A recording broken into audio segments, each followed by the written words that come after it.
You are listening to the Super Freak Media Podcast Network. If you like this podcast, please be sure to show your support and follow us on our other social media platforms. Check out the links listed in the description of this episode to find out more. Thank you. Anyway, enough about me naked and showering. I don't want to get the listeners too excited just yet. Yeah, I was going to say, we don't want to peak too early, do we?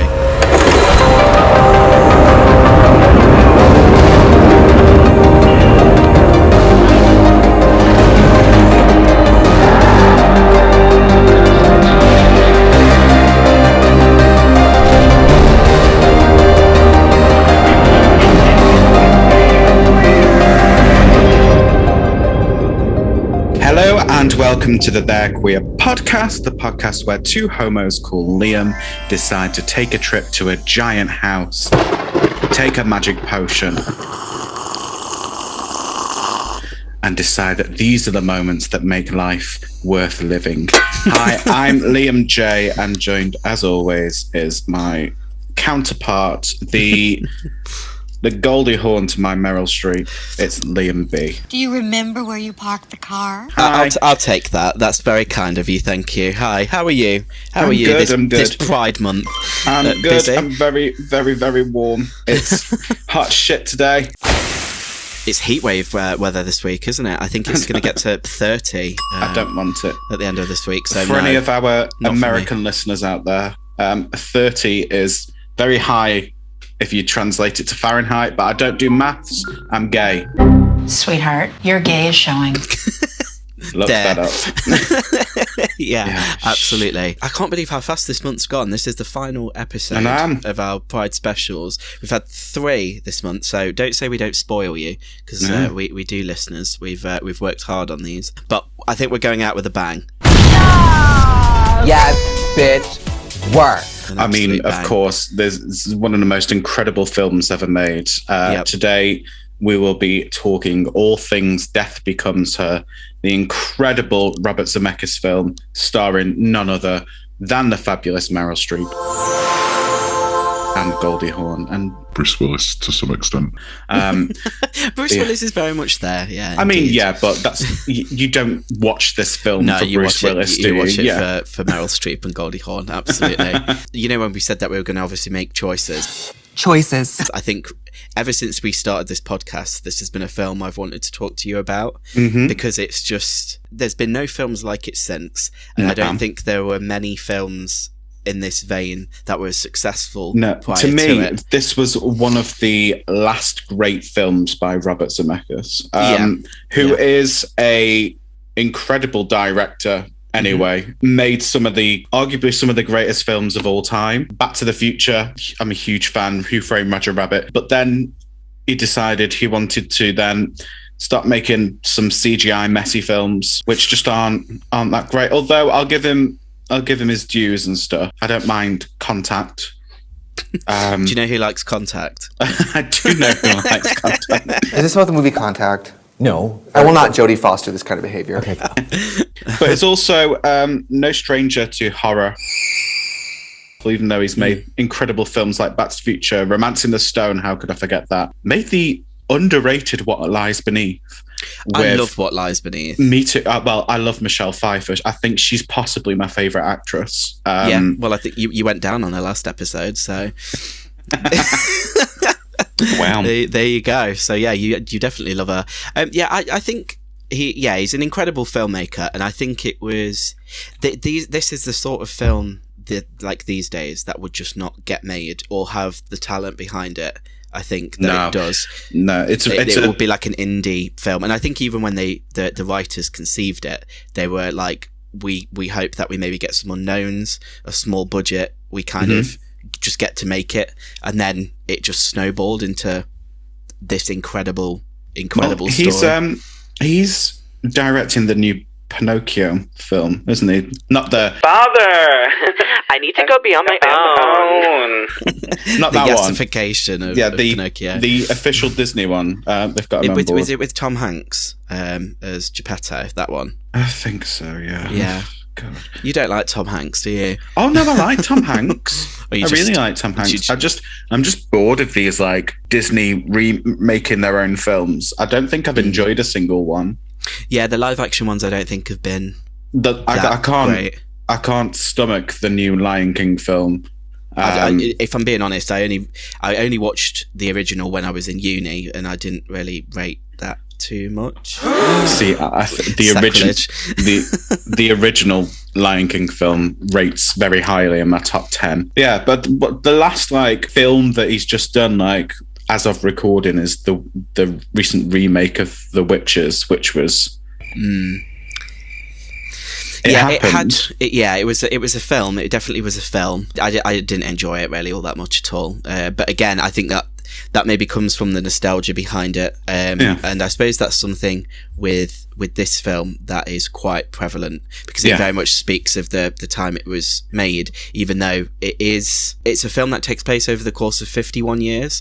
So we go from 1978 and then we end up in 2029. So we're still not quite there yet, but we'll be there eventually. But I suppose doing what we usually do every episode, seeing as this was my choice, I'll ask you the question first. How did you get into this film? How did you first watch it? What was your first experience? So I've been trying to think of the first time I watched it. It feels like it's always been a part of my life, but I think one of my earliest memories is because I was a huge Goldie Hawn fan as a kid, because The First Wives Club is another one of my favourite films of all time. And I remember watching it, and I must have been around 12 years old. About 12, 13, around that age. And it was actually at a sleepover at my friend George's house. And her mum is like the glamorous mum. She's a cool mum. Yeah, she honestly one of the most glamorous women I've ever met. Did she wear one of those like nightgowns that had like all the ostrich feathers on the edge? No, unfortunately, come down the staircase slowly. But she did always have like a silk scarf, and if it wasn't wrapped around her neck, it'd be wrapped around a bag or something like that. And she was just everything. And when we got a little bit older and we used to hang around the skate park and stuff, she'd always buy us alcohol to say, you know, I'd rather know what you're drinking. I'd rather you not be approaching older people to go and get them alcohol for you. But we used to be like at the skate park, and everyone was drinking like cheap cider and stuff. And we'd have like a bottle of Pinot. We used to have like a bottle of martini. We used to be like bougie. So yeah, if you're going to drink, I'd rather you do it in the house. Yeah, we'd be there with like a bottle of vermouth, and then it would be like kids drinking like White Lightning. That's incredible. So we had a movie night round hers, and we watched First Wives Club, and I was like, we were talking about how much we love that film, and she was like, "You need to watch this one," and she got the DVD out, and I saw the cover, and the cover's like incredible, where like the hand sticking through her stomach with the candelabra and all that. And I was like, well, that looks like me all over. Let me watch it. And yeah, I never get watching it, and I was like, oh, it really reminds me of like an old like B movie. And to this day, it still reminds me of like an old B movie. Oh god, yeah. But I remember laughing so hard with it and sitting there thinking, I don't know which one I want to be more. Yeah. I don't know which one I relate to more. As I've gotten older, I'm like, oh, the one who put on a lot of weight and has cats. Literally, I'm in that phase of Goldie Hawn currently, so I don't know. Come back to me in 7 years' time. But also, like, failed actor. So I am not a failed actor. I am like a great marriage of them both. So that's when I first discovered it, and then I watch it any opportunity that I can. If it happens to be on TV, no matter how far into it it's on, I'll watch it. Because to this day, I'm still amazed by it. And there are still bits where I'm like, how the did they do that? So it was about 12 or 13 when I first watched this. So shout out to George's mum, who's got it going on. I'm sure she's still got it on. Our Jane. One of the most glamorous women I've ever known. She sounds incredible. Oh my god! Right, just a quick segue. So there was an incident once where I was a little bit drunk at about 16, and I've thrown up all over myself. I can't remember anything. I got kicked out of like a gig and all that. Oh my gosh. Her mum was such an angel. She got me like undressed and showered me and everything. Afterwards, there was like, because all of our friends who were like lads had such a crush on George's mum. Yeah. And I was like, well, not to brag, but she did. She did undress me and shower me once. But that's it wasn't anything naughty. Oh God, I don't want to get her in trouble now. She wasn't doing anything naughty. She was being, literally incredible. She was just being a mum and a hero. Anyway, enough about me naked and showering. I don't want to get the listeners too excited just yet. I was going to say, we don't want to peak too early, do we, on this episode? I think I probably watched it a similar sort of time in my life as you. It was about 12, 13.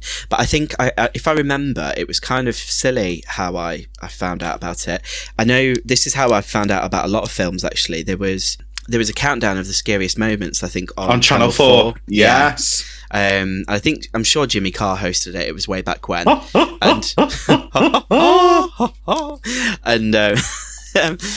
I'm sure one of the moments, I think the staircase scene was on that. I mean, obviously it was quite far down the list because I don't think this film is scary or intends to be scary in any way. I do think it obviously dabbles with elements of horror, but it was on that list, and I can remember seeing this really like bizarre scene, and then my mum, who watched the show with me, was like, have you not seen this yet? Have I not shown you this yet? Oh my God, it's amazing. You need to see it. So I think it was, at the time I think I got it on VHS before I got it on DVD. So I think actually I watched it on VHS for the first time. And same as you, absolutely fell in love with it. And it's like one of those films, if it's on TV, I'll catch it. I know a lot of stuff usually gets cut out when they show it on TV, particularly I think, with like the body horror side of things. It's one that I have no problems like revisiting time and time again. Oh, definitely not. And I think it's why it is legit one of my favorite like go-to comedy films I'd kind of choose. And it's one of those films as well where it's aged so well. Like, I always think this about films of that era. I always go into like holding my breath and getting really worried that, oh God, something's going to be said that, we don't really use that kind of language anymore. And this is one of those films where it hasn't. No. And also, it looks great still. It still sounds great. Like I don't have a flaw with it apart from I wish it was longer. Yeah, absolutely. And we won't be the first homosexuals to ever discuss this film because it is. I believe there should be a gay starter pack for anybody when they come out.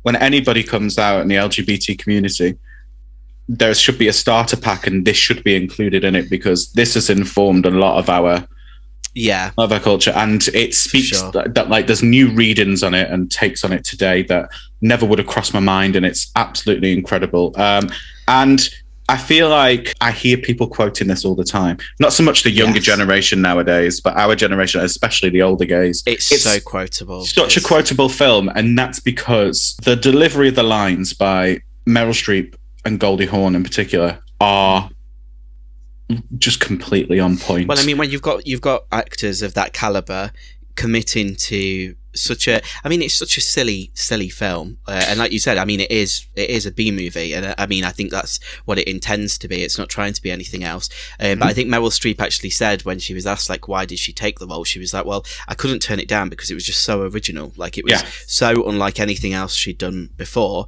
And I mean, I've not seen her like do things like that. I mean, obviously, I think in Devil Wears Prada, it's very camp, and obviously she's iconic. She's leaned into it as she's gotten older. But at this point, Meryl Streep was known for like Kramer versus Kramer. She was known for these dramatic pieces, Oscar. I don't want to say Oscar baiting, but like something. Films that were made for the Academy to want to fawn over, not so much a dark comedy. Playing a failed actress, which obviously is playing a failed actress, playing an aging actress, and all this. Like it's just it's incredible. But on the flip side, Goldie Hawn's always. I'm not always saying she's in films like this, but she's got really incredible comedic timing. Always has done. Yeah. So I don't think it was a surprise to anyone that Goldie was going to do this film, but you could not have anyone else do. I mean, I'm glad. Obviously, the stars aligned and it worked the way that it did. And I think I will extend that. I think the whole cast incredible. I can't imagine anyone else fulfilling any of these roles. I mean, for anyone who hasn't seen the film, first of all, you need to How sort dare that you? out. Absolutely. But second of all, I'm going to obviously maybe go through the plot now. So, spoiler warning. Now, a warning. So we start the film. Ultimately, we've got Meryl Streep playing Madeline Ashton, Goldie Hawn playing Helen Sharp, and Bruce Willis playing Ernest Menville. And Bruce Willis and Goldie Hawn are together.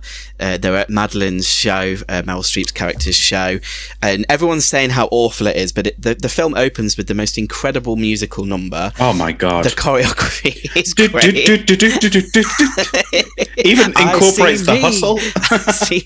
It's incredible. And I mean, I think when you go into that number, you know what sort of film you're getting immediately. So like, it hits the ground running, and it does kind of jump all over the place, because we initially start with Ernest being with Helen, and they're watching the show, and then after the show, Ernest meets Madeline for the first time, and he's just completely in love, and Helen's been worried about this, and she says, oh, this was supposed to be a test before we got married to see if you'd succumb to Madeline's charm. And he's like, no, you don't need to worry. And then the film, being the film it is, just cuts to the wedding scene because he's decided to marry Madeline instead. And this is, I will say, I think this is one of my favourite bits of the film. We get to see Goldie Hawn's character Helen just 7 years later. She's become this obese, reclusive cat lady. Excuse you. And she is. You didn't have to make eye contact with me when you said that. I'm just saying. She's become. And she's just playing Meryl Streep's death over and over on the TV while she's eating, I think it's cake mix. It's frosting. Yeah, just pure frosting.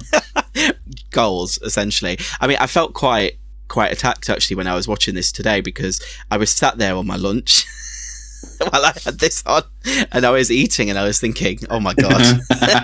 So the film then hops again 7 years in the future. Ernest and Madeline are not having a good time being married, and they've been invited to a book launch. So Goldie Hawn's now a successful writer. They go to this book launch, and then it's revealed that she's gone on her own transformation. She's now stunningly beautiful. She's got an incredible figure. She's snatched. Everyone's like, how are you looking like this? You're 50 years old. The film revolves around, obviously, this whole idea of aging, I suppose, and what is beauty. Essentially, Meryl Streep's character then goes on this journey to try and sort herself out and become young again. And this is where she stumbles upon this potion and this magical formula that can turn the clocks back. And this is where we get the introduction of Isabella Rossellini as Lisa von God.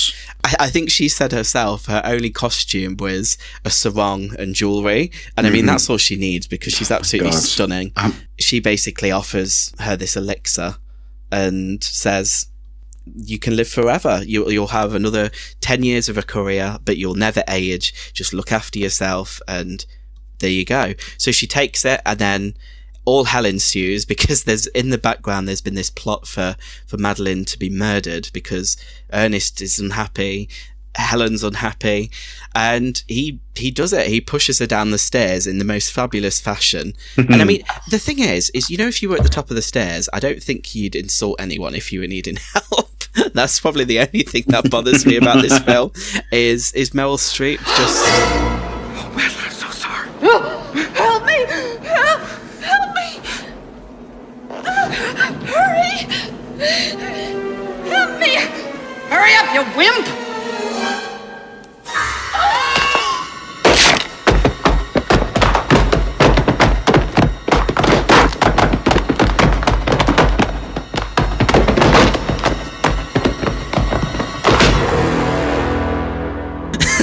Good for her, honestly. Yeah. Good for her. Well, she tumbles down the stairs, her neck's completely broken, and then this is where we find out the secret of the potion is that it does grant immortality. So even though she is clinically dead, her body is still going. You pushed me down the stairs. So her neck's completely twisted the wrong way, and this is where we get like the really cool like body comedy parts of the film. Look at yourself! Ernest! My ass! I can see! something really wrong with your neck, too. I would say so. I would frigging well say so. She then essentially ends up murdering Goldie Hawn's character, Helen. I just want you to know one thing, Hal. You brought this on yourself. Madeline! Oh my God! What have you done? What have I done? Defended myself, that's what. You plotter, co-conspirator. She's dead! She is. These are the moments that make life worth living. They're both dead, so ultimately this whole thing where they were trying to obviously stop decaying, they're now still decaying, but they're going to carry on decaying forever. So it's a very interesting, I think, commentary, especially on obviously Hollywood and the idea of celebrity and all of that. But yeah, it's just wacky and it's just crazy, and I love it. I love it to bits. I think it's great. I, as I said about quotes with this, like, just has some of the most amazing lines ever.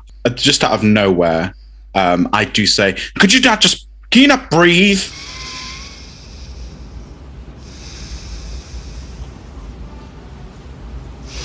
Could you just not breathe?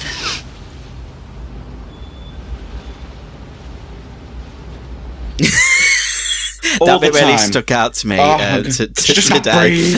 Oh my God, it's just, and then like at the end, do you remember where we parked the car? Like, I quote this film so much, and I actually did a work today as well. It's really funny. We have CCTV at work, and we can see who's outside the door. And it's hot as balls today, and somebody was walking past in like a long skirt, and like it looked like they were wearing nothing on top, and I just looked at the camera and I was like, siempre viva, live forever. Oh, just having the best time. But yeah, Lisa Von-Riemann. Well, gorgeous. Yeah, I want to take a moment to talk about Isabella Rossellini, because that performance that she gives in this is absolutely insane. And it like to say she's a supporting character as well, she's very much at the heart of it. I'm so sorry. Bloody hell. The wardrobe in this is insane, and hers in particular. The final, well, not the final one we see her in, but just as she's going to this party filled with like dead celebs who have faked their death and stuff, she's wearing this fucking silver dress that like barely covers her tits, with this huge fucking cobra collar on it. And I've always wanted that, because it also really reminds me of the cape in Xanadu towards the end, the gold cape. Yeah. Just what a film. So it came out in 92. Yeah, it was way ahead of its time as well. It was completely ahead of its time. I was very, very, I was such a baby when this came out. So I've spoken to like people older than myself about this film, like when it came out, because I wanted to know what people were thinking. And I spoke to my mum and I was like, oh, did you ever see this? Because like I was a baby and you were a teenager when this came out. So like, did it ever fly across your radar and stuff? She went, it did. She went on a date with a guy to go and see it, but my mum's a wimp, and she said she walked out. So it's the scene. She thought it was just going to be like this really fun comedy. She wasn't expecting any like horror elements in it at all. Yeah. The scene where Bruce Willis is on the phone to Goldie Hawn, and in the background, you can see Madeline like coming to life. Really freaked my mum out, so she walked out the cinema. But it's just like the scene in Halloween, isn't it? Where Michael Myers sits up in the background. It's. I mean, what I will say is, because to say, I mean, this is categorized as a fantasy horror, and it's not obviously, I don't think it's got a particularly high like rating, as in like you have to be really old to see it. I think it's like a 12 here. And I mean, I know we always talk about like gateway horror. I very much feel like this is kind of like like a bridge between obviously kiddie horror and. I feel like if you are a young queer person who wants to get into horror, this would be the one that I would show them. Like I work with young people, and queer young people as well, and this is a film that because when I first started I was like, if nobody has watched this and this, so I reeled off a load of movies. I was like, you need to, Yeah. So it's not a school. I'm not going to set you all homework, but also, homework to get on my level. You want to talk to me at my level? Okay, let me talk to your level. Did you not do that? Because you're so beneath me at this moment. You need to have watched this film. Yeah, it's so cool because one of my kids has a Death Becomes a t-shirt, which is really cool. It's just like the VHS cover on a badly printed on a black t-shirt, but it's so cool. And they were like, oh, thank you for introducing this film to me. I really enjoyed it. But they have a really cool story with it. Okay. So they were, obviously I'll keep it all anonymous, so I'm not going to out them or anything like that, but they watched this film with their mum.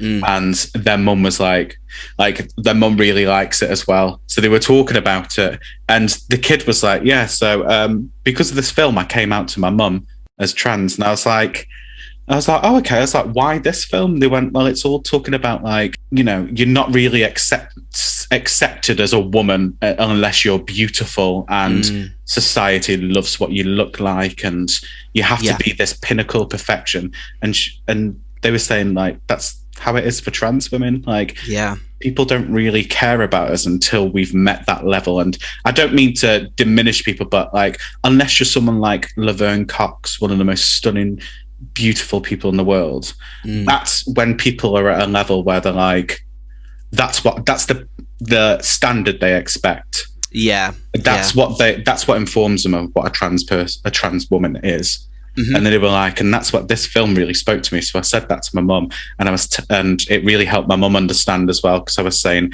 this is what I'm trying to achieve, but everybody's telling me I'm not good enough unless I reach this level of how trans women should look. So I was just like, this is deep. I was going to say, I mean, I think that again speaks obviously of this film, and the on the face of it, it is very hokey and very silly, but it does comment on like a lot of stuff. I mean, it's very easy to look at the film and I think that it's two women warring over the attention of one man. Obviously, Ernest played by Bruce Willis, but I don't really think it's that at all, because for the majority of the film, he's extremely clueless, and they're both manipulating him to do what they want. It's not the other way around.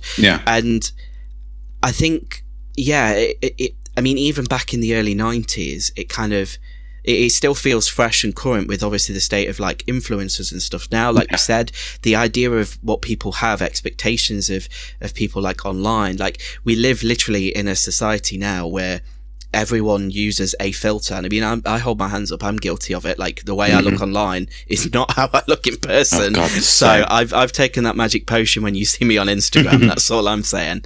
But so, I mean, I suppose it's kind of weird that this was a film that predated, like, I suppose social media and all of that, because it's still so like on the nose about it. And it's sad, I think, to think that there's been that pressure there for so long. I mean, you hear the horror stories and stuff of like old, like from the golden ages of Hollywood, like some of the things that these people like did to their bodies, and like chemicals they were using that hadn't obviously been tested right, teeth being replaced with like other like substances and stuff. It's just very, very, very odd. Like, and this facade that women, I think obviously in particular, feel that they have to keep up and are expected to in many ways. It is very sad. But I suppose, although it is very sad, and that if I was offered that potion today, right this instant, and at any point in my life, yes, I never want to die. It's my biggest fear.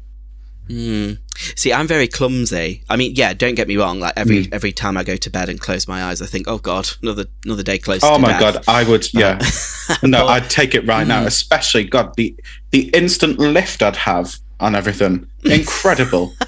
Well, I think this will be a good point for us to talk about in the film. I mean, to say, so the film wasn't all that successful really when it came out. It was panned. The reviews for it were absolutely vile. They were. I was going to say, they were actually quite vile to be fair. They were saying it was trashy, that it was trying to be clever when it wasn't, and I was like, it was. And then just people saying that it was just campy and just disregarded it. Like most camp films are always disregarded. People don't.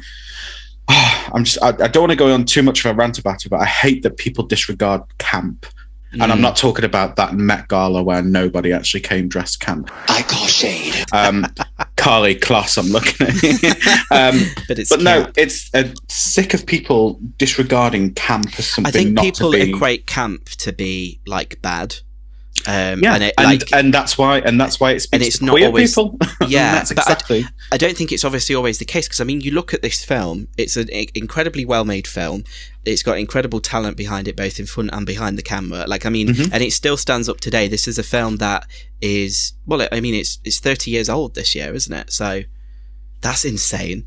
Jeez Louise. So incredible film. And I mean, yeah, it didn't make all that much money at the time. I think it was definitely obviously on like home video release and all those sorts of things where it really found its audience. And I know it's been particularly like popular, particularly in America, you know, like in the queer club scene, like a lot, they have a lot of like shows and people quoting because stuff. One of my favorite drag performers of all time, Peaches Christ, always puts on these stage productions of like camp queer classic films and has done Death Becomes Her. They've done like Hocus Pocus. They did Death Becomes Her. They did Drag Becomes Her.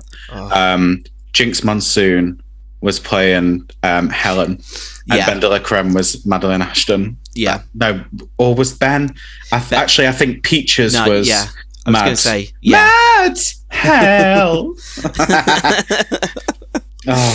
But yeah, I mean, I think that's definitely where it's found its audience, isn't it? Like, obviously with people kind of at home. But the one thing that it was really successful, or at least on the face of it, everyone was kind of applauding it for, was the visual effects of this film, and it actually did go on to win the Oscar. It actually beat out Batman Returns and Alien 3 that year for the Oscar. Which, to be honest, the pair of, like, if we're talking about like queer camp classics, both of those films, Batman Returns is my favorite superhero film, will always remain so. Michelle Pfeiffer is the Catwoman. It's definitely my favorite Batman. And also Aliens. I think Aliens 3 is really criminally underrated as well. Yeah, I mean, it's one of my favorite Ripleys. Can you imagine though going to the cinema that year and seeing Michelle Pfeiffer in a catsuit whipping her absolute off, and then seeing this as well? That would be insane. But yeah, I still think that the effects really do stand up today as well.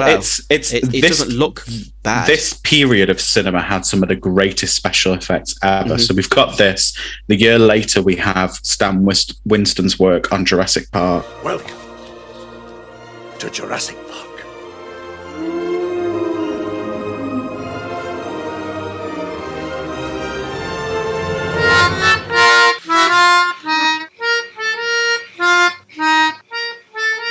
Which is some of the greatest feats ever. But around this time, we had some of the most, like, the coolest, most experimental, most amazing practical special effects. I mean, there is use of CGI as well, which has aged quite well considering what it is. I think so. I don't think it looks bad. I mean, this was the first film to use like skin CGI. Yeah. Like, so a skinned character, and obviously the majority of it I think you see is obviously when Madeline's gone down the stairs and she breaks her neck and she's twisted the wrong way, and I mean, it's funny that you mentioned Jurassic Park, sorry. I'd never mentioned Jurassic World. It's funny that you mentioned Jurassic Park, rather, because there are actually quite a few links with this film, and then obviously what it became an incredible franchise a year later. So the director, Robert Zemeckis, used to say, "Hold on to your butts," whilst he was directing on set. The people obviously who wrote that then were involved and obviously went on to Jurassic Park. We've got Samuel L. Jackson saying, "Hold on to your butts." A lot of the same techniques were employed by Industrial Light and Magic when they went on to make Jurassic Park the year later. And it's kind of crazy to think that this weird fantasy horror comedy B-movie would have such an impact, because everyone applauds and looks at, I think, Jurassic Park as a film that really started CGI as being an acceptable thing in movies. And I don't know, I always look at this and I'm like, I know what you did there. I know what you did there. Yeah. But I think it's the perfect marriage as well of practical and some of my effects. favourite effects are some of the most simple effects as well. So the scene where Madeline's lying down on Ern's like mortician table and being spray painted. Yeah. That scene alone. Obviously, where her neck is first twisted and she's like, I can see my ass! But the scene where she first takes the potion and she's looking in the mirror and you get the butt lift and you get like the with the tits.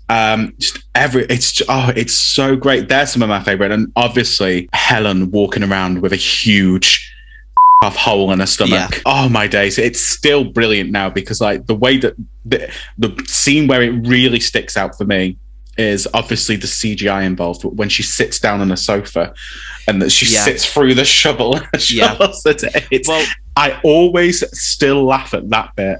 It gets me every time. I always forget about it until it's on screen. It's absolutely brilliant. I mean, you look at that whole scene. I mean, everything obviously when they're both dead, I think is really where the film is like incredible, and I love to rewatch it and see it because there's little details that you kind of forget. But the scene you just mentioned there was actually an accident. She completely sat the wrong way, so then they were like, "Shit, we have to fix this in post." So they did, and I think, like you said, it becomes one of the most kind of like standout moments of the film. It's incredible. So you mentioned the stuff with the potion. And obviously when we get this whole like set up with Madeline becoming a girl again. I'm a girl. They actually went really complicated with it at first and built like all of these things to do all of this stuff. So there was like a pneumatic bra. They make like a pneumatic bra. Yeah, I was reading that. And then they actually just ended up using I think the costume assistant's hands were just lifting. I mean, can you imagine that being on your resume? You're just like, I carried a watermelon. I carried 2 incredible watermelons in Death Becomes Her. That would be amazing to have that on your CV. Imagine having Death Becomes Her in general on your CV. I mean, so practical effects aside, there's one thing that makes this film work more than anything, as well as the writing. It's the score. Alan Silvestri is one of the greatest musicians who have ever existed, has scored some of my favourite films, has worked with Disney and made some of the best Disney scores. But the score in this, now it's just from the opening. It's just that.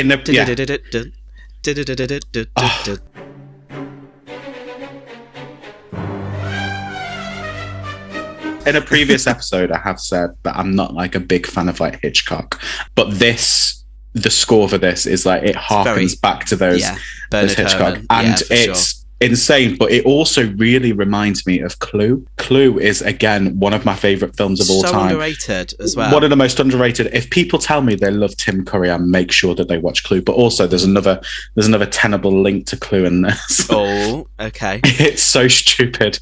Do you know when Madeline goes to that clinic? And she meets that woman with the fake French accent. It just really reminds me of the maid from Clue. Yes, absolutely. I love that scene. The accent work in that scene alone, the fake European accents. That guy is like, who's got the weird eye. Yeah, it just. But that scene is really, when you think about it, it's quite unnerving. When you get that glimpse, the camera work for a start, it's fucking stunning. That glimpse you see into that weird room where that person's blood and fluids, it's like and everything. Some Cronenberg shit happening in there. Absolutely, it is. But do you know what gets me? It's like I think it was on TikTok. There was like this viral thing because they were saying about, I think Gwen Stefani was injecting baby's blood into her face or something. She admitted to doing it. If that's how she looks like that, but find me a child. I think celebrities are like literally confessing to like doing weird shit like this. I mean, like all the plasma stuff or the weird facials and things that you can have. My god, yeah. There's a scene. So I'm not really a massive reality TV person by any means. But there is a Netflix show. Oh, what's it called? It was inspired by Crazy Rich Asians. Anyway, there's a scene in this show where they're all at a bar and they're like, oh, such and such has given birth, and they're all cheering. And there's this woman, she's like, tell her to give me the placenta. And like and everyone else is just like, what? And she's like, make sure she saves that placenta. I want that placenta. And everyone's like, you're not going to congratulate her? Like, what's going on? She's like, it's the best facial you will ever have. People eat that though, don't they? Afterwards, you can eat it. Just apparently, it tastes like black pudding. Oh, I don't like black pudding. I love black pudding. Do you? Love a bit of blood sausage. Not for me. Absolutely not for me. But yeah, I just I don't think I can move past the placenta. I think I'm stuck thinking about that now. It's just an incredible film. And I mean, I know we're talking about this on this podcast.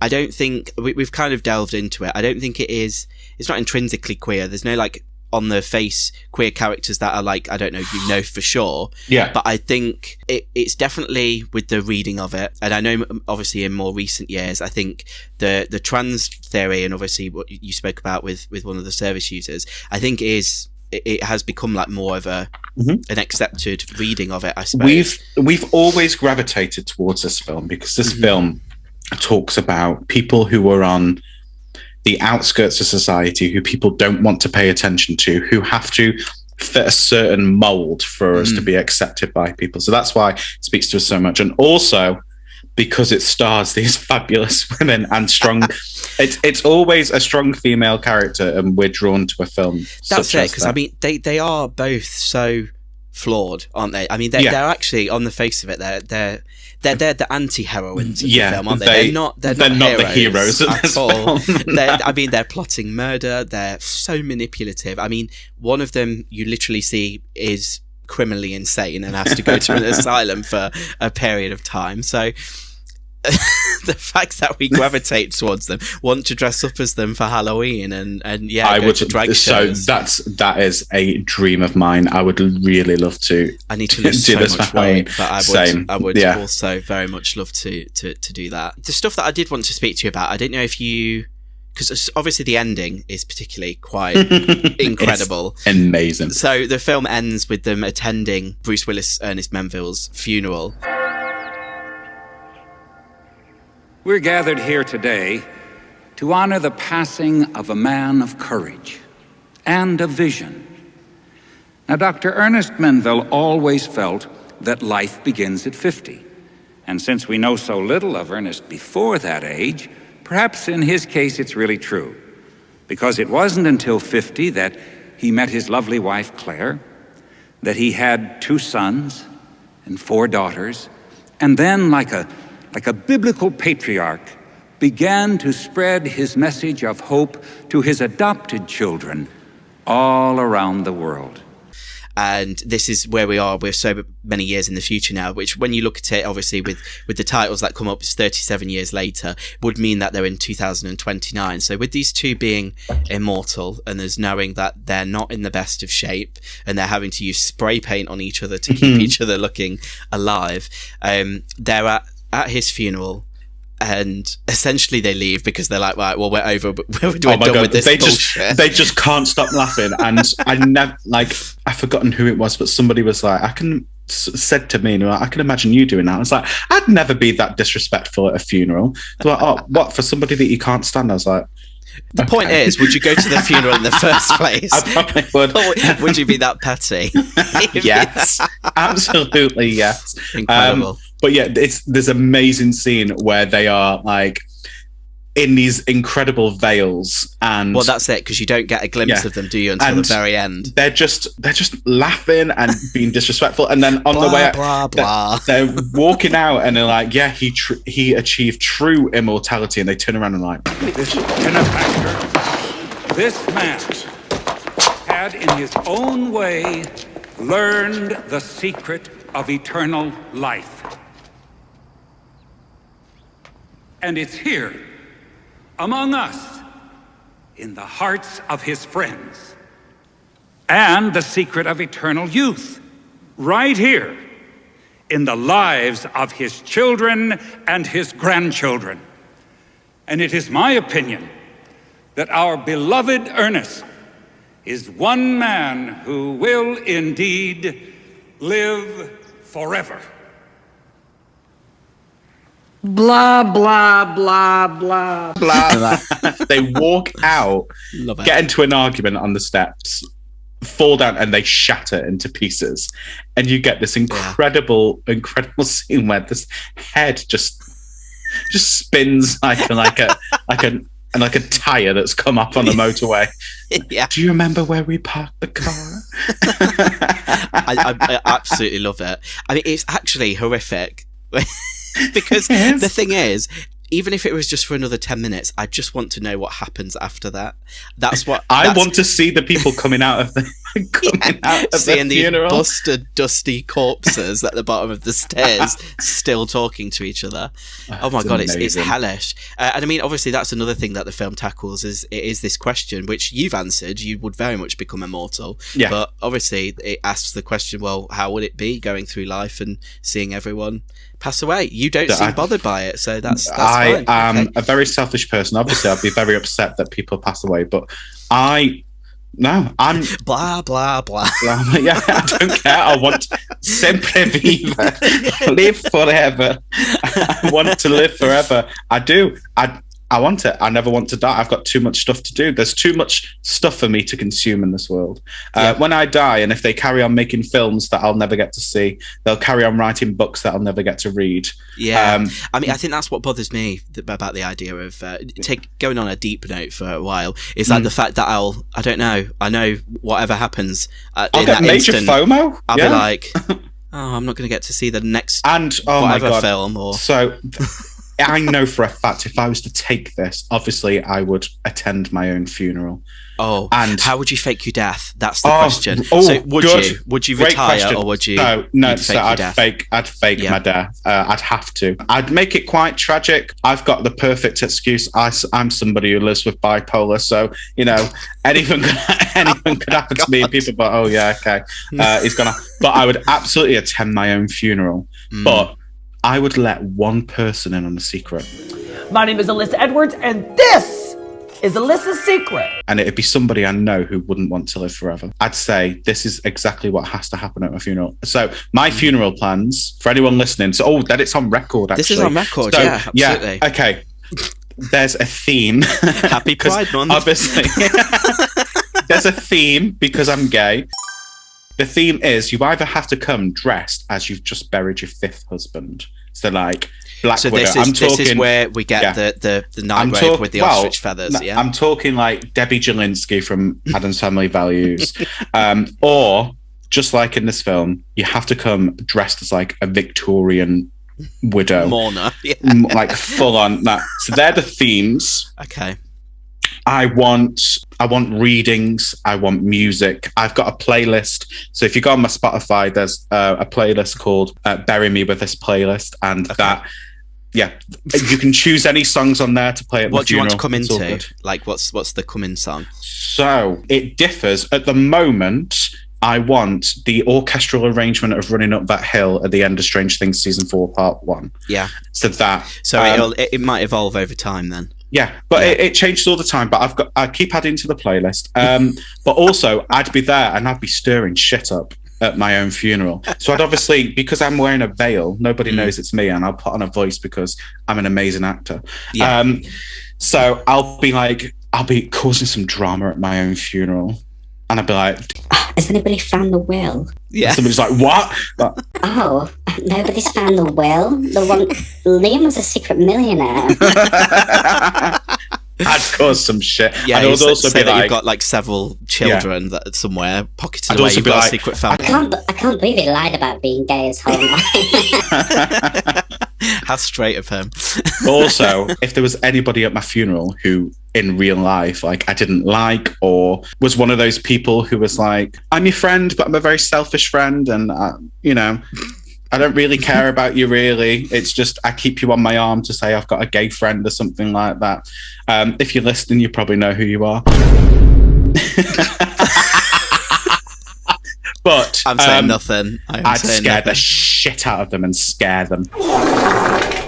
I'd scare the shit out of them. I hope they cocked it, and then you'd be like, "We've got a coffin. Get in it." I'm already wearing black.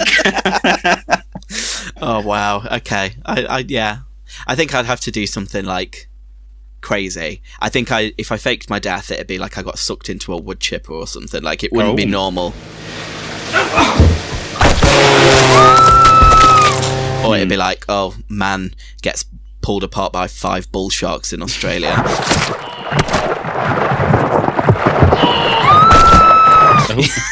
Stop that at bulls. Yeah, something like that. But yeah, I definitely want to be there, I think, and see what the goss is, because you'd want to know what people. I'd want to make sure whoever. I don't care what other people think, but what I'd want to make sure, the one thing is making sure there's a good buffet. Oh God! Oh my God! Right, for anyone listening who wants to attend my funeral, make sure there is a good buffet. If people aren't eating good at my funeral, what's the point in coming? I mean, and everybody has to wear non-waterproof mascara as well. You want it's the tears. Mandatory. You want the tears, absolutely. Including the person reading the service. I'm surprised you wouldn't get up there and do your own reading, to be honest. Just be I would. Clear was so impactful to me. It always reminds me of that T.S. Madison story, if anyone's ever heard it, where she's talking about she's at a funeral and this woman comes running in, crying and dramatic, and she keeps shouting, "He took a good dick out of this world. He took a good dick out of this world." That'd be me. For God's sake. Oh, God never created such a beautiful bussy before. Anyway, Death Becomes Her, the 1992 Robert Zemeckis class. Incredible film. I mean, wrapping things up, if you're happy to do so, did you know about the alternate endings that were proposed? The other kind of vibes that they were going for with stuff. There was a whole character played by Tracy Ullman that got cut from this film. Yeah, she was in the trailer. So she's in the trailer. I mean, it kind of changed things, but the plan was initially that Bruce Willis's character was going to run off with Tracy Ullman's character, and obviously that she was his wife, and that's where he had his happy ever after. And we pick up with Madeline and Helen, and they're in this like exclusive European like holiday resort, and they see this old couple like kissing each other, and they're like, "Oh, I really want that. I wish I'd have had that." And then they realise that it's Ernest. And then they're like, "Oh my God!" So again, obviously, they're grey and their flesh is rotting, and then they see this lovely couple still full of life, and they're incredibly envious of them, and they go and chase them down, and then they get hit by a car, and then break into several pieces. So I don't hate that at all. It's similar in the ending, but I think it would work. What's that Batman film where at the end Alfred looks over and he's Bruce? It's kind of like a up version of that. Absolutely it is. Another one was that they were going to steal a car from one of the guests at Liesel's party. Not James Dean's car. Please say no. No. But I think Bruce Willis steals James Dean's car, doesn't he? Which is tempting fate. But then they end up accidentally driving it off a cliff in a similar fashion to obviously what we see in the montage. So they were then going to emerge from the wreckage as charred skeletons. So obviously they'd still be alive, but burnt to a crisp. That's one thing. While we've spoken about it, that's one thing I do wish they kind of did a little bit more of. And I did like the cheeky winks at like, all these celebrities who were in there. We got Andy Warhol, Marilyn Monroe, James Dean, Jim Morrison, Elvis. I'd have loved to have leaned into that a bit more, and that to have been like a part. Because what I want to know more about in this film is that whole society that Liesel's a part of. Because the thing where because she says she's like 70 odd years old. Yeah. I think that's a lie. I think she's a lot older. I think she's Cleopatra. Because she was initially supposed to be. She was. That it was written that she was Cleopatra. That makes sense, because the little box that the elixir comes in has like the Ankh on it, and she looks like, well, what I imagine. Apparently, historians have now come to the conclusion that Cleopatra is a f***ing dog. I can't remember what it was. As in physically an animal, or just bad looking? No, apparently she was like really ugly. I think I said, Which, God, it reminds me. Remember that thing? Sorry, I keep segueing into other things while we're on the subject of Cleopatra. I'm gonna like, they've used a 3D printer to get this mummy's vocal cords. No, just that noise that he makes. They 3D printed his fucking vocal box. We know what he sounds like now. Scientists were able to mimic Nessie Amun's voice by recreating his mouth and vocal cords with a 3D printer. It allowed them to produce a single sound. He sounds like that thing, do you know, on computer keyboard. DJ. Dictionary. Oh my God, I'm dying. So yeah, I really wish they leaned into that a bit more. I have to give a shout out to Tom, Dick and Harry. You people all have to be stopped! Dick, Tom, Harry! Get the potion from him! Good God. Liesel's muscly henchman. They just look like they were ripped straight out of... Can you remember Gladiators, the TV show? Right. Who was your favourite? I'm not going to lie. I think the only one that I can really remember was Wolf, and I mean, he was a bit old. I mean, Wolf was still fit. So, in the reboot... Was there a girl called Storm? Yes, there was Jet and Storm, who were two of my favourite girls. But Jet was the one I wanted to be. She kind of looked a little bit like Cindy Crawford. A little. I'm not saying a lot. Just a little. Oh, there was Hunter and Warrior. Well, Ace. Hunter was on that... was on the Circle, but there was one. They did a reboot in like 2010, and they had one called Spartan. Good God! If you want to see a man, look at Spartan. Can you remember Zodiac? Zodiac was hot. I thought I liked Zodiac. I'm going to look it up now. This has now become a Gladiators podcast. What did they used to say? What was it? It was just Gladiators, are you ready? Contenders, you will go on my first whistle. The impressions that you bring to this podcast are just... You will go on my second whistle. But it used to have... Oh, God, I used to love... Gladiators was camp, and that was made for the gays and theys. It really was. Camp. If anybody out there has a Gladiators podcast, can you get me on? I kind of want to... Love that. No, I used to love Saturday nights for that. That was... Bringing it back to... the film at becomes... So Robert Zemeckis on hand has said quite a lot of his films that he'd never allow them to be remade. But what he has done though is he's managed to breathe new life into things through musicals. So Back to the Future, the musical, is like wildly successful. It won the Olivier Award for Best Musical. So this is actually becoming a musical. It was announced in, I believe it was 2017 or maybe or 2018, and Christian Chenoweth is going to be in it. And I'm like, I believe, let me double check who she's playing. This would work perfectly. So good as a musical. So well. Oh my God. I know there was rumblings way back when, because they were going to do a TV series, weren't they? I think in the early 2010s, but then that never got anywhere. And if I'm being honest, I'm kind of glad, because I don't know. I don't want a reimagining of the characters on TV or film. I don't want it to be like Gossip Girl. Or Riverdale, but yeah, they so yeah, it says it's slated. It was supposed to be coming out in 2019, but she'll be Madeline. So she's playing Madeline Ashton. I mean, perfect. Madeline, I must speak to Madeline. I've got to speak to Madeline. Spraying her eyeballs. And then, so yeah, she's going to be playing Madeline. So that means Kelly Rowland's the only one who's going to be able to play Helen. Freddie! I wondered where you were going to... I thought you were going to say she's probably taken the potion, because she looks incredible. No, to be fair, though, I wouldn't be mad at Kelly Rowland playing Helen. We get to see off the rails fat Kelly Rowland though. Yes, please. Yes, please. We get to see crazy cat lady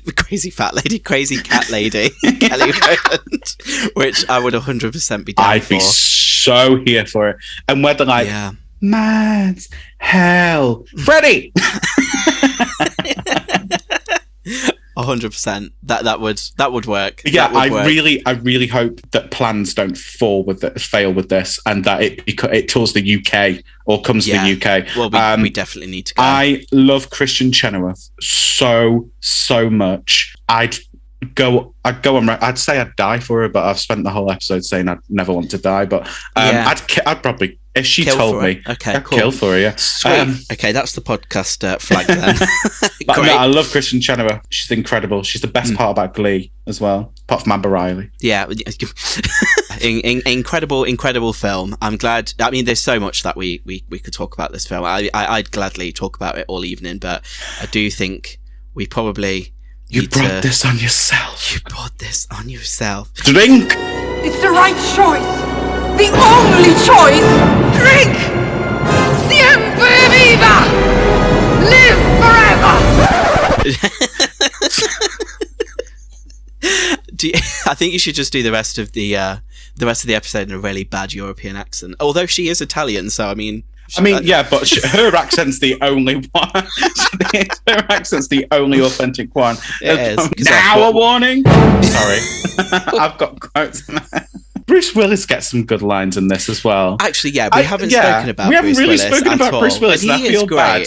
Because good. If you think of it, he's Bruce Willis. Like Bruce Willis is like a name, like they're all names, and like Bruce Willis, he actually plays such a plays such a good role in this. Some because of the actions Bruce Willis is so cartoon-like. Yeah. You know, like when he does like the double take of when Madeline's alive again, and like this is like action man, like big burly straight man Bruce Willis. Although at this point he has released that music, but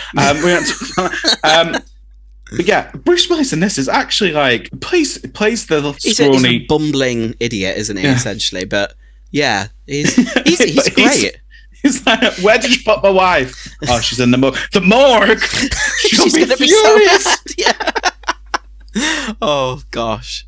Yeah, it's an incredible film, and I do think Bruce Willis is ace. Actually, I'm sure that was probably something that appealed to him as well as to why he wanted to do it, because it is such a departure, because he would be leading man, and I mean this is definitely a women's film. Like it's a women's film. I don't know that he's not the focus, is he at all? But wonderful. On guard, bitch.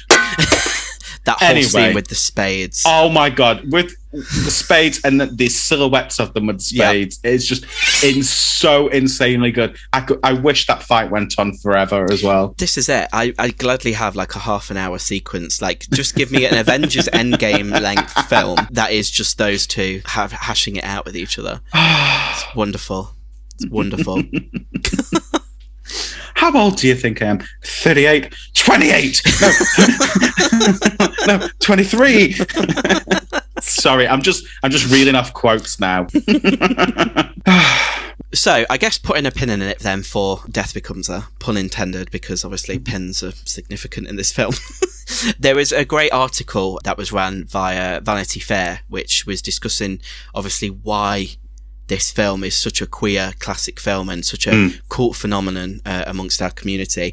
And I know you mentioned, obviously, the drag artist we know as Jinx Monsoon playing a part of it in one of the stage productions. They've obviously declared publicly several times how much they love this film, and they were actually interviewed for this article.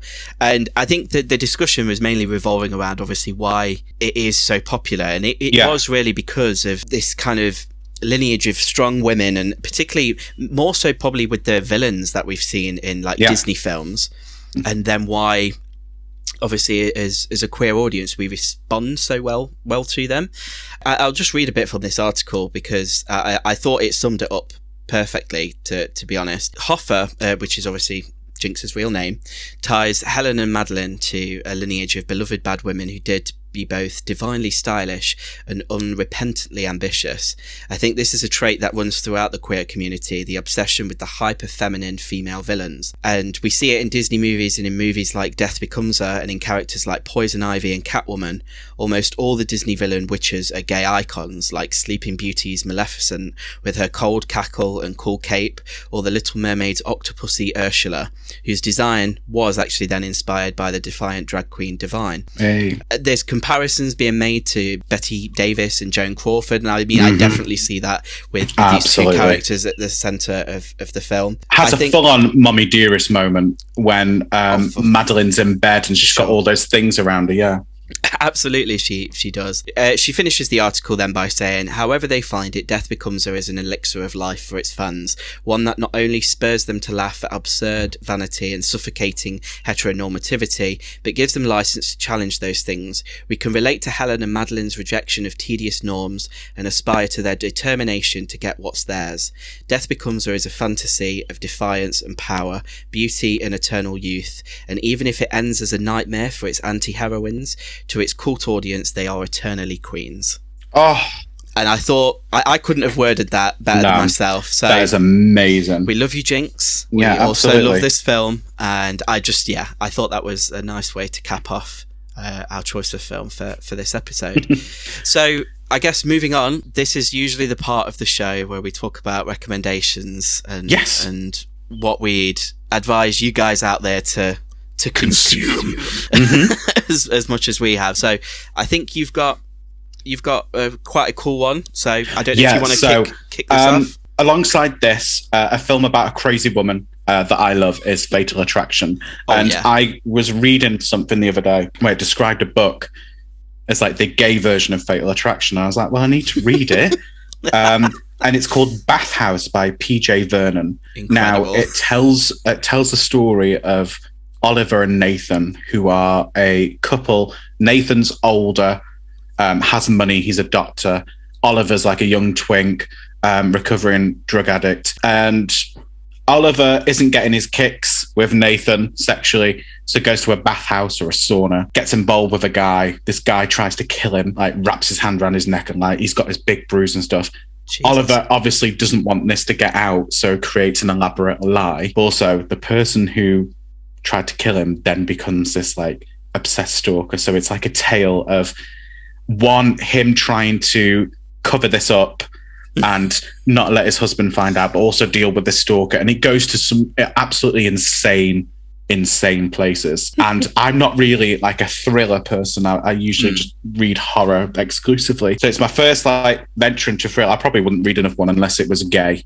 But this was, it was everything. It really did remind me of Fatal Attraction, which another film that I could talk about equally, for years. I think we could talk about again on the pod at some point. It's Bathhouse by P.J. Vernon.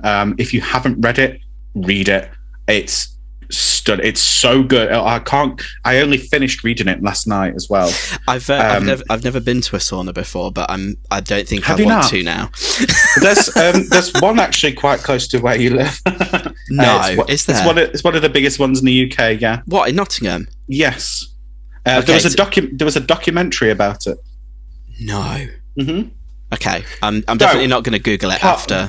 Part of my job is sexual health outreach. Obviously, before do you have to like go out and hand out condoms at these places? We don't get funding to do that anymore, unfortunately. But before, we used to go to like places and make sure that people were like they were being protected, they were clued up and stuff. To be fair, that's what my other half used to do when he worked for the Gay and Lesbian Switchboard, and then he'd go out and then do sexual health work in the evening.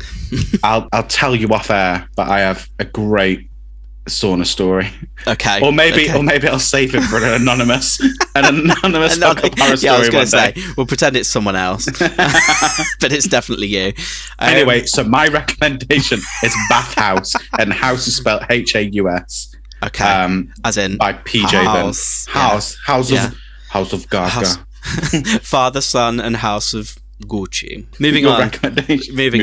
I have a couple of recommendations. Both are TV shows, and I think I'll save the shocking one till last because I think it is going to shock you when I say this. But the first one is obviously we've previously on the episode with Craig we spoke about Heartstopper on Netflix. There's been another series that I've watched recently which I've absolutely loved on Channel 4 called Big Boys. I cannot tell you how much I loved that show. The fact that it's a show about a gay guy who's best friends with a straight guy at uni he's incredibly fit. It's such a good show. I mean, it deals with it. I mean, it talks about like a lot of stuff that I'd say it's kind of like the graduation piece to Heartstopper. Like it's for the audience that are like the step up maybe generationally. I mean, it's set back in like I think 2000, like late 2000. 2000s, early 2010s, but it was literally me at uni.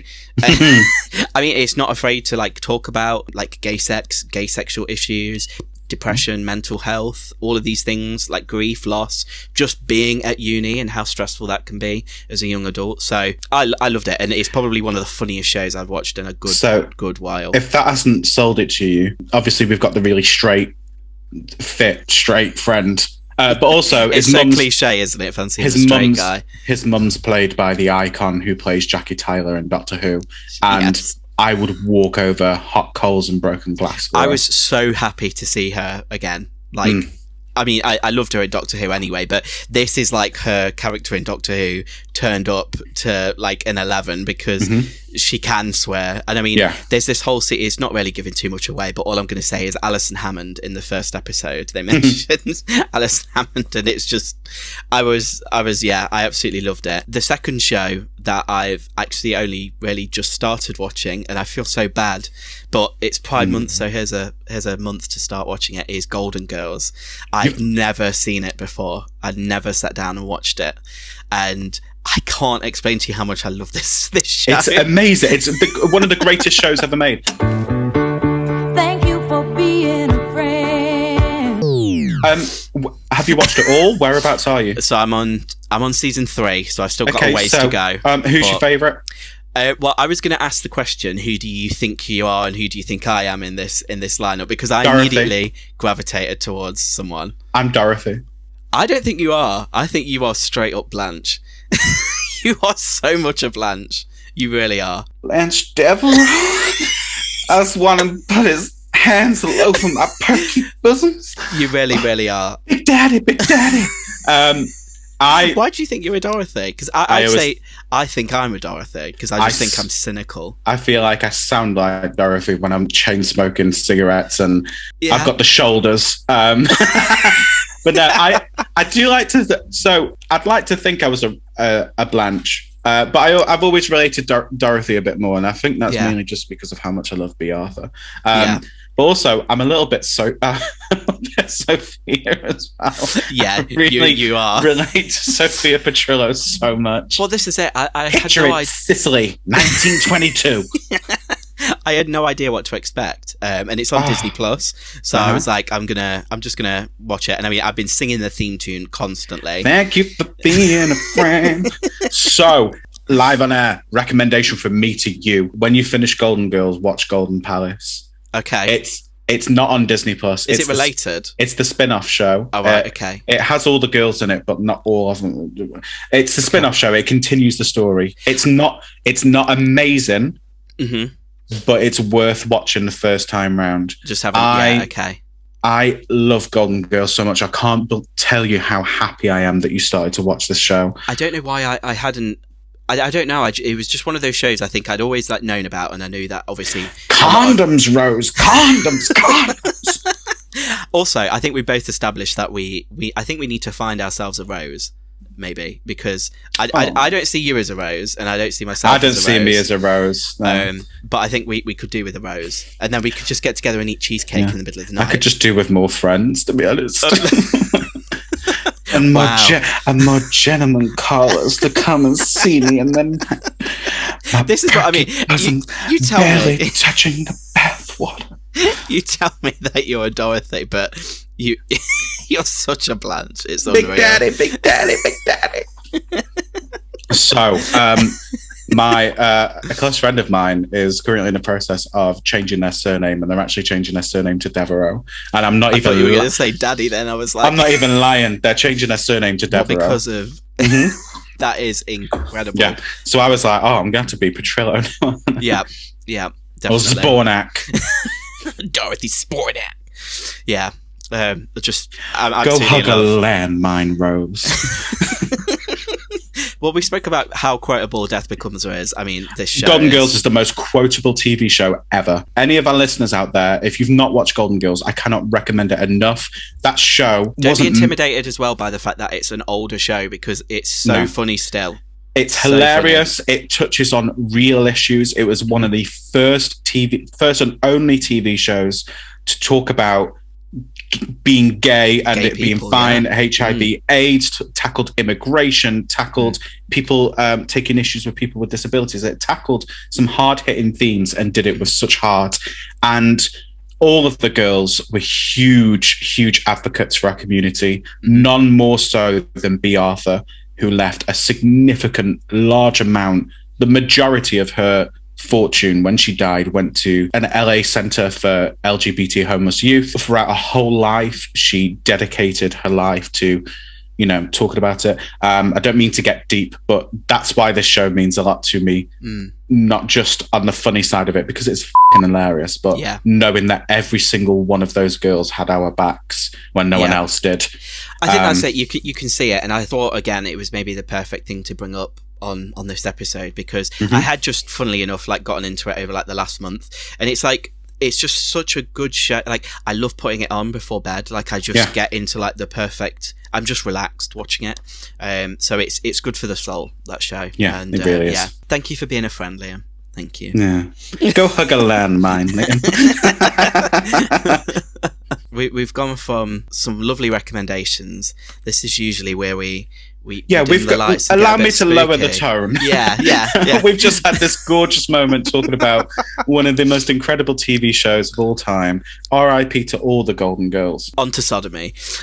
And now I want you to dim the lights, get comfy. This is this week's Hookup horror story.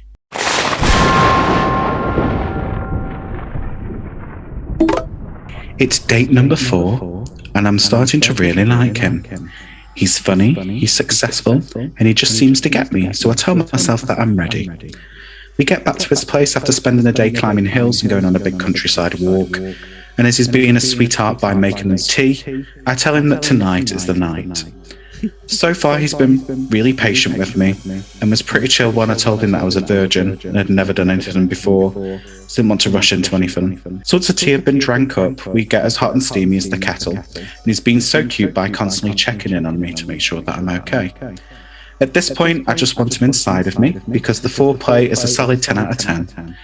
I climb on top of him, and it's not long until he's inside of me. Everything is amazing, albeit a bit painful, but that's exactly what I was expecting anyway. When suddenly, there is a blinding pain. I scream and jump up. He screams and jumps up. We both stand there screaming. My leg is cramping like crazy. It's been on and off all day because of the big walk we did, but now it's like hot knives in my thighs. I laugh it off, but notice that he isn't laughing with me. He's crying, and then I see the blood. Blood all over his still semi-erect. I start panicking and don't know what to do, and he's shouting at me to call an ambulance. And I just panic, and so it's a really awkward half an hour wait as we sit there waiting for the emergency team to arrive. Luckily, I have the luxury of getting dressed at that time, but my poor gentleman is there naked and covered in blood. The paramedics arrive and we bashfully explain what happens, and props to them for keeping a straight face during it all. I can't imagine what the smell was like. Anyway, it turns out, once we're up at A&E, that I ripped his foreskin when I cramped and jumped off, like a big tear. Like a big tear. Basically, I snapped his banjo string. I'm absolutely mortified and don't know what to do. I make a very tearful apology and say goodbye to him as his parents arrive at A&E. And that was that. Or was it?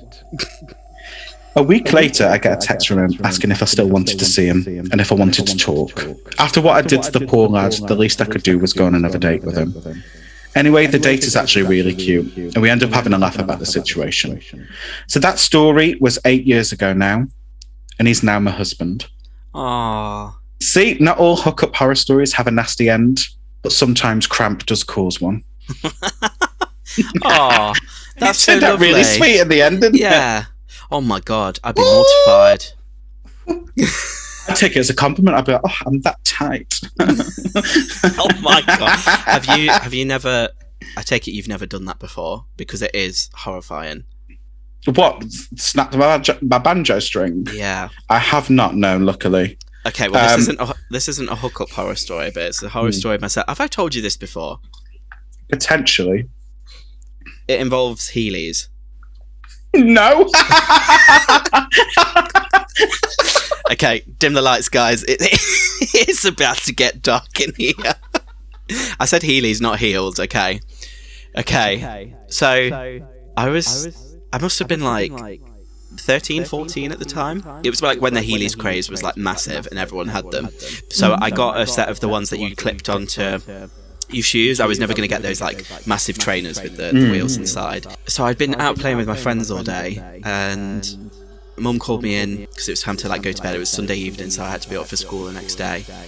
And as I was going in my front door, I tripped over the door frame, and my left leg fully extended, and I ended up basically doing the splits, and I've never been able to do the splits before at all.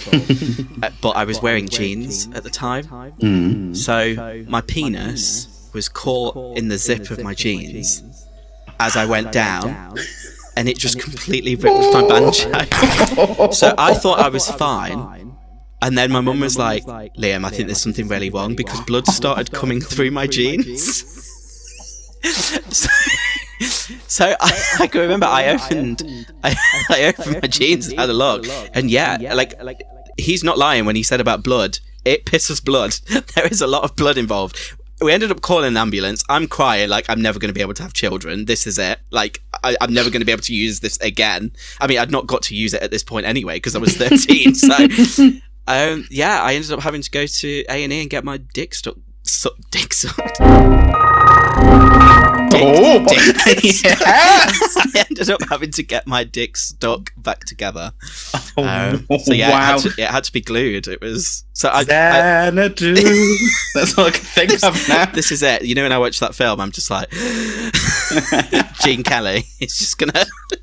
Thank you so much for sharing that with me. Pride Month, everyone. I'm like, I can't tell you how awful it was. I thought I was going to die, Liam. I thought I was going to die. Oh, bless you. Yeah, so I feel his pain, literally. I felt his pain. Well, from one story... I didn't get a husband out of it, though, did I? So... No. Well, has it been 8 years? Oh, yeah, it's been 8 years as well. It's been 8 bless years, you. yeah. We've had a really nice message from somebody, so I'd quite like to read it out. Yeah, let's end on a high note, not me splitting my ball sack and dick open. We've had a message from Jordan Hayward, and they messaged us. Hi, Jordan. Oh, God. Let me get their up because I like to let people know. It's Jordan Hayward 92 on Twitter. Go give them a follow for being so nice. They said, just wanted to say I love the podcast. Keep up the good work. Thank you for being my commute podcast. Oh, that's exciting. Yeah, I'd love to be on an episode one day, but if not, I'll settle for being a fan right now, though. Fan? We've got fans. It's about time. So thank you, Jordan. That was really nice to read. I really appreciate it. Thank you also to the person who submitted this Hookup horror story, because I know who you are and I know who your husband is. I take it they're not related, so we don't need to attribute Jordan they're not. No. Okay. No. I'm sure your banjo string is Jordan's still intact, Jordan. Yeah. But the person who submitted this week's Hookup horror story and said, I know you and I know your husband. Can't wait to see you both. Because I didn't know that before. So, what a beautiful story. Incredible. Nothing says happily ever after quite like that. Oh, my days. If I wasn't warm before, I'm absolutely... You're warm now. What an episode. Now. What an episode. If you've enjoyed this episode, and of course you have, you're still here. I mean, don't ask the question. We have created Spotify playlists for each episode. Now, I've been very hard at work curating these playlists. One of my favorite things in the world is to make playlists. I don't know what it is. You're very good at it, I will say. I get off on it. You get the vibe of this playlist. I'm going to read off some songs on there. They don't all necessarily feature songs that are in the film, because if you wanted to do that, you could just listen to the soundtrack. Yeah. It's a vibe. We've got songs such as Could Have Been You by Cher, Woman in Love by Barbra Streisand, You Think You're a Man by Divine, Black Cat by Janet Jackson, Ripper to Shreds by Blondie, and No One Else on Earth by Winona Judd. This has got some, it's just an incredible vibe. I think this is my favourite playlist for the episodes that you've made. I was going to say. Every episode has an accompanying Spotify playlist. Every episode that we've released so far, and every one that will happen in the future. If you like that, go onto our social media. You'll find a link to it somewhere. I was going to say, I think it's on you can find it on the Instagram under playlists for sure. And obviously I'll work some magic and put it on a link tree and something like that. There are some amazing playlists, if I do say so myself, that have been made. Each one has like a different vibe to it to fit the film.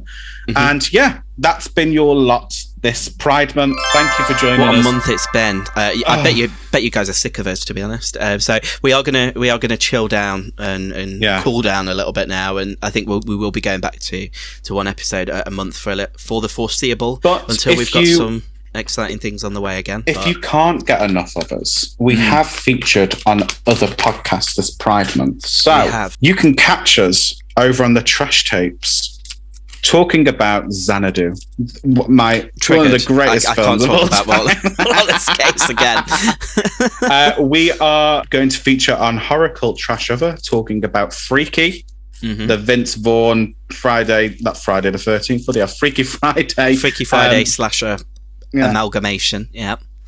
I'm doing a cheeky little quick appearance on Dear Watchers, which is a comic book podcast, and I get to talk about some fun thing. I'm not going to give it away. If you're a comic book fan and if you're a Rocky Horror fan, you definitely want to go and check that out. It's not much. I only recorded a small bit for them, but I'm a huge fan of their podcast, so it's like really fun for me to do. If you still want to check out all things queer, listen to all of our previous episodes. You can also catch some incredible blog posts written by the pair of us. Indeed. Liam has an essay called Queer Fear that goes into details of gay shit and horror films. Gay shit. Queer horror history. Yeah. That's the one. And I have curated a recommended watching list if you want to watch some queer horror films. But what I've not done is included the usual crap on there. Not usual crap, but you won't find Nightmare on Elm Street 2 on there. You see a lot of the same, don't you? There are some films in there that I want to discuss on this podcast because they're incredible. Anyway, thank you all so much for joining us this Pride Month. It's been a lot of fun. We really hope you've enjoyed it. You can message us with any feedback. I would love that. If you can rate us on any sort of rating thing, yes, please do rate us on whatever platform that you're listening to. Leave comments, interact with us, say hi, find us on Twitter, slide into the DMs. We're fine with that as well. So you can find all of our social media linked in any descriptions below. You can also find our email address. You can send us emails if you want. If you want to send us free stuff, sponsor us, please. If you are listening and you're from Shudder, Shudder, please. But anyway, thank you all so much for listening. And remember, closets were not made for people; they were made for monsters and babysitter killers. Goodbye. Goodbye. You bought this on yourself. You bought this on yourself. Now a warning.